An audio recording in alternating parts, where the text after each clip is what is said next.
Assalamualaikum warahmatullahi wabarakatuh. Kami akan mempresentasikan hasil PPT dari kelompok kami pada mata kuliah Sistem Terdistribusi pada materi Application Programming Interface atau API. Pada kelompok ini terdiri dari 3 anggota, yaitu Susi Oklativa, Mutia Dintia Irunisa, dan saya sendiri Rizky Amalia. Di sini saya akan menjelaskan terlebih dahulu apa definisi API. API atau Application Programming Interface adalah sebuah interface yang dapat menghubungkan aplikasi satu dengan aplikasi yang lainnya.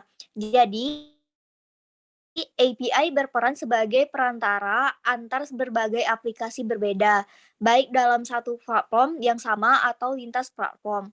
Interface adalah tampilan visual sebuah produk yang menjembatani sistem dengan pengguna atau user. Jenis API. Yang pertama yaitu ada Public API atau Open API. API ini bisa digunakan oleh siapa saja dalam lintas platform. Selain itu, jenis API ini paling mudah digunakan. Yang kedua yaitu Private API. Tidak terbuka untuk penggunaan umum. Biasanya API jenis ini dibuat untuk keperluan internal dalam pengembangan aplikasi tertentu. Yang ketiga yaitu partner API. Bisa digunakan untuk kepentingan umum tapi sebatas pihak yang sudah memiliki izin penggunaannya. Yang keempat yaitu Composite API. Composite API atau hosting dalam satu tempat. Tentunya hal tersebut sangat menghemat waktu bagi pengguna itu karena pengguna bisa mendapatkan berbagai jenis data hanya dalam sekali akses.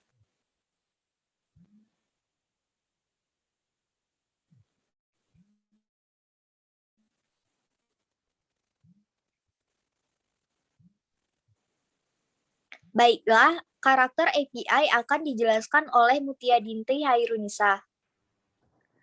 Karakteristik API. Karakteristik API mempunyai 3 poin, yaitu RPC, SOAP, dan REST. RPC merupakan teknologi untuk membuat komunikasi antara client side and server side bisa dilakukan dengan konsep sederhana. RPC memiliki 2 jenis, yaitu XML RPC dan JSON RPC. Sesuai namanya, XML RPC menggunakan format XML sebagai media perpindahan data, sedangkan JSON RPC menggunakan JSON untuk perpindahan data. SOAP yang kedua adalah SOAP, yaitu arsitektur API lainnya adalah SOAP, yaitu Simple Object Access Protocol. Arsitektur ini menggunakan XML, yaitu Extensible Markup Language, yang memungkinkan semua data disimpan dalam dokumen. Dan yang ketiga adalah REST, yaitu Representational State Transfer adalah arsitektur API yang cukup populer karena kemudahan penggunaannya. REST menggunakan JSON sebagai bentuk datanya sehingga lebih ringan. Performa aplikasi pun menjadi lebih baik.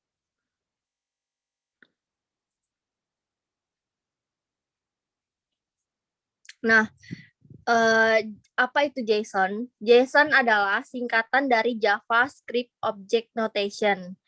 JSON adalah format teks untuk menyimpan dan mengangkut data. JSON yaitu mendeskripsikan diri sendiri dan mudah dimengerti. JSON adalah format pertukaran data yang ringan. JSON adalah teks biasa yang ditulis dalam notasi objek JavaScript. JSON digunakan untuk mengirim data antar komputer, dan terakhir adalah JSON tidak bergantung pada bahasa. Nah, API apa yang kami bahas? Jadi kami membahas API tentang request in. Nah, dalam request in ini mempunyai fake data, real response, dan always on. Baiklah, saya akan melanjutkan penjelasan dari teman saya. Saya akan menjelaskan tentang REST IP method. Metode dalam IP itu ada beberapa macam. Saya akan sebutkan. Pertama itu ada get. Get itu meminta representasi dari sumber daya yang ditentukan. Head itu meminta respon identik dari get dengan get. Post mengajukan entitas dengan sumber daya tertentu. Patch berlaku modifikasi parsial untuk sumber data. Put menggantikan semua representasi saat ini sumber data target dengan permintaan payload. Delete menghapus. Connect menetapkan sebuah terowongan ke server diidentifikasi dari sumber data sasaran. Put dan patch itu mirip-mirip. Kalau post itu kan untuk tampilan baru, untuk update gitu. Patch dan put seperti yang saya bilang itu mirip-mirip. Kalau put itu misal gini, kita punya 3 item, nama, NIM, alamat. Kalau misalnya kita mau merubah nama, itu bisa langsung dikirim aja udah. Nggak harus semuanya. Tapi kalau di patch, kalau misalnya kita mau ganti salah satunya dari 3 ini, nama, alamat, NIM, misal kita mau merubah alamat, kita harus ngirim satu-satu. Kita harus ngirim lagi NIM-nya, alamatnya, namanya, dan sebagainya. Benar-benar dikirim satu-satu dan kompleks. Itu perbedaannya. Kemudian, selanjutnya, saya stop share dulu. Saya akan menjelaskan tentang respon HTTP, respon status kode. Nah, seperti ini. Ini ada banyak, ada yang informational respon, ada successful respon, ada direction message, ada client error. Nah, yang pertama itu ada informational response, itu dari 100 sampai 199. Tapi yang akan saya sebutkan itu ada 100 continue, berarti lanjutin aja. Permintaan itu tuh dilanjutin atau diabain, karena udah selesai gitu. 102 atau 102 processing itu lagi proses tuh permintaan tetapi belum ada tanggapan, berarti itu dari servernya belum ngasih tanggapan apa-apa. Selanjutnya 103 early hints digunakan untuk link header. Kemudian ada successful response, ada 200, itu berarti oke, permintaan berhasil. 201 created permintaan berhasil dan sumber data baru dibuat sebagai hasilnya. Kemudian ada 202 atau 202 accepted, permintaannya diterima. Kemudian ada direction message. Kalau yang tadi itu successful response itu biasanya responnya dari 200 sampai ke 299. Nah, kemudian ada direction message dengan kode respon dari 300 sampai 399. Di 300 itu ada multiple choice. Permintaan memiliki lebih dari satu, multi berarti lebih dari satu. Kemudian 302 font, bahwa URI sumber data yang diminta telah diubah untuk sementara. 302 use as proxy, spesifikasi HTTP versi sebelumnya untuk menunjukkan bahwa respon yang diminta harus diakses oleh proxy. Kemudian ada client error respon 400 sampai 499. Ini mungkin bagian respon yang paling sangat sering kita temuin dan paling sering kita lakukan gitu. 404 atau not found. Server tidak dapat menemukan sumber data yang diminta. Kemudian ada 405 method not allowed. Metode permintaan diketahui oleh server tapi tidak didukung oleh usernya, oleh sumber datanya juga. 406 not acceptable. Tanggapan ini dikirim ketika server web setelah melakukan negosiasi konten yang digerakkan oleh server. Kemudian yang terakhir itu ada server error respon, berarti dari servernya. Kalau yang tadi itu kliennya di 400 sampai 499. Di 500 sampai 599 itu kesalahan murni dari kesalahan dari server. Kalau di 500 itu internal server error dari dalam. Server mengalami situasi yang tidak diketahui cara menanganinya. Kemudian ada 502 bad gateway. Respon kesalahan ini berarti bahwa server saat bekerja sebagai gateway untuk mendapatkan respon yang diperlukan untuk menangani permintaan dapat respon tidak valid. 504 gateway timeout. Respon kesalahan ini diberikan ketika server bertindak sebagai gateway dan tidak bisa mendapatkan respon yang tepat. Ini adalah ini adalah respon-respon yang akan sering banget kita temuin. Nah, selanjutnya step 1. Saya akan membagikan screen di Postman. Nah, ini bentuk dari Postman yang kami kerjakan. Di request-nya kami punya beberapa. Ini 1, 2, 3, 4, 5, 6, 7, 8, 9, 10. Ini lebih dari 10. Saya akan sebutkan saja satu-satu dan saya akan saya akan menunjukkan beberapa bagian penting dari IP ini. Misal get list user. List user ini request list user yang pertama. Request yang pertama itu list user. List user itu berarti ada banyak lisan-lisan nama dari list nama dari users yang akan ditampilkan. Metodenya itu get, seperti yang tadi saya jelaskan sebelumnya. Metode itu ada beberapa, salah satunya get. Dan yang kita gunakan di awal adalah get. Nah, yang di sini, ini yang saya tandain, ini namanya domain utama. Ini namanya domain utama. Setelah domain utama, dari /API/users itu namanya endpoint.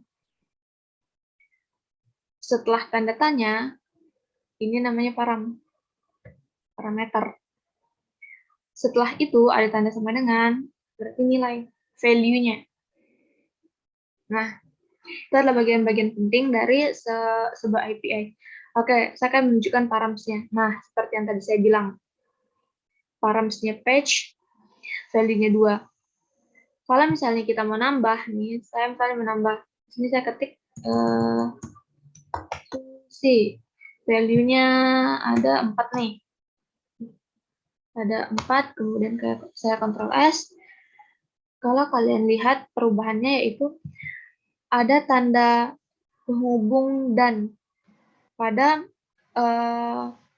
params-nya. Berarti setiap parameter itu dihubungkan dengan tanda dan.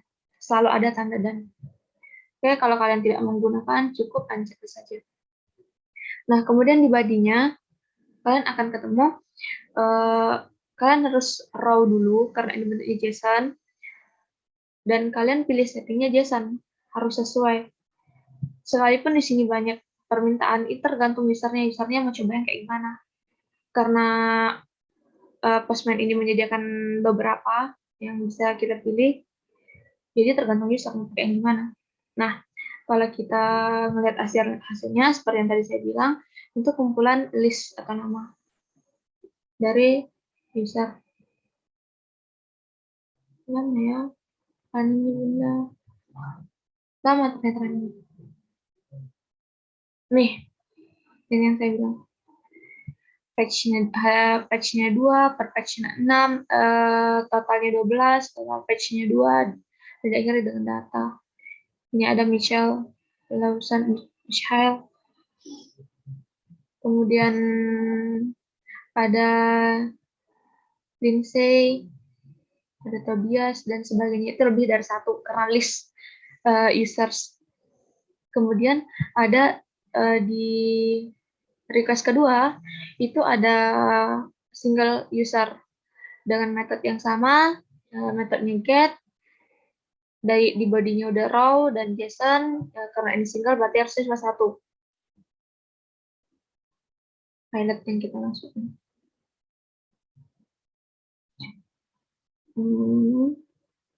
Sama. Di sini ada Janet.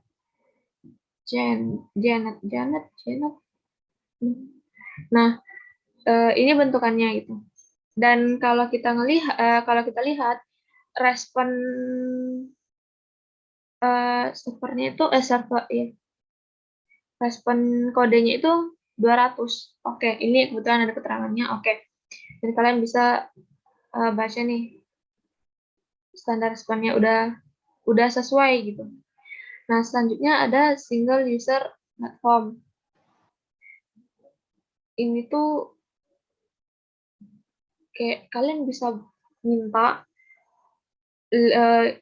ngelis nama, ngelis benda, tempat, alamat, tapi bukan nama gitu, bukan users. Itulah. Dan untuk list research, kemudian single research platform itu tuh turunannya. Oke. Turunan dari 3 yang utama ini gitu. Dan itu tuh bahkan mirip-mirip aja. Jadi saya nggak buka. Kemudian sini ada created. Nah, yang berubah adalah put nih. Put domainnya adalah put. Kalau misalnya saya rubah di sini, Susi rubah. Dan saya send. Oh iya. Susi ubah bahasa Indonesia yang benar itu ubah. Saya Ctrl S, kemudian saya send. Ubah. Nih, yang ada tuh tampilannya bakal seperti ini. Kalian harus perhatikan body dan settingnya. Terus kalau misalnya saya gantikan dengan page, kemudian saya ubah lagi mahasiswi TI, saya ngerubah 2 nih, saya ngerubah semuanya. Saya Ctrl S, saya send, berubah nggak? Atau error, kita lihat nih. Bisa. Kalau di page, tapi kita kembalikan ke kita Ctrl S. Kreasi. Dan kemudian di selanjutnya itu ada put update. Update ini kita update, kita menampilkan sesuatu yang baru dari sebelumnya. Kalau misalnya kita mau nambahin parameternya, kita tinggal tambahin aja.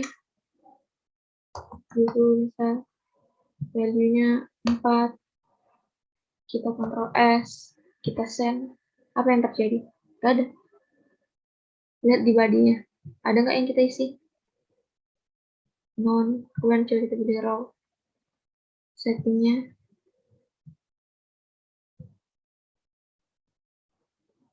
JSON. Ini nggak akan berubah gimana. Ada patch sama seperti yang tadi kita uji cobakan. Delete tuh menghapus sama kayak delete dalam artian seperti biasa, berarti menghapus. Kemudian ada post dengan registrasi successful. Ini masih menjadi bentuk domain utamanya.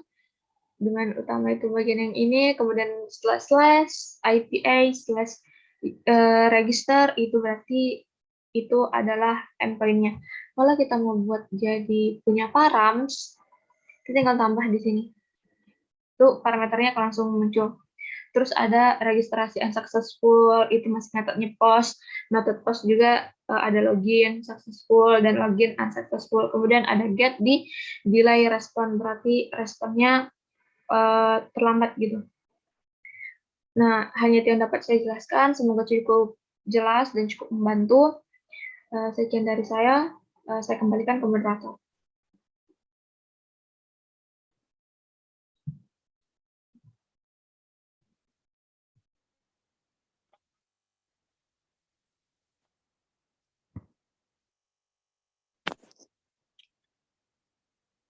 Baiklah, pada bagian penutup saya akan menjelaskan apa itu Postman. Postman adalah platform API untuk membangun dan membagikan API. Postman menyederhanakan setiap langkah siklus hidup API dan menyederhanakan kolaborasi sehingga Anda dapat membuat API yang lebih baik, lebih cepat. Itulah hasil presentasi dari kelompok kami. Lebih kurang kami mohon maaf. Bila ada pertanyaan boleh diajukan nanti setelah video presentasi kami diupload. Sekian, wassalamualaikum warahmatullahi wabarakatuh.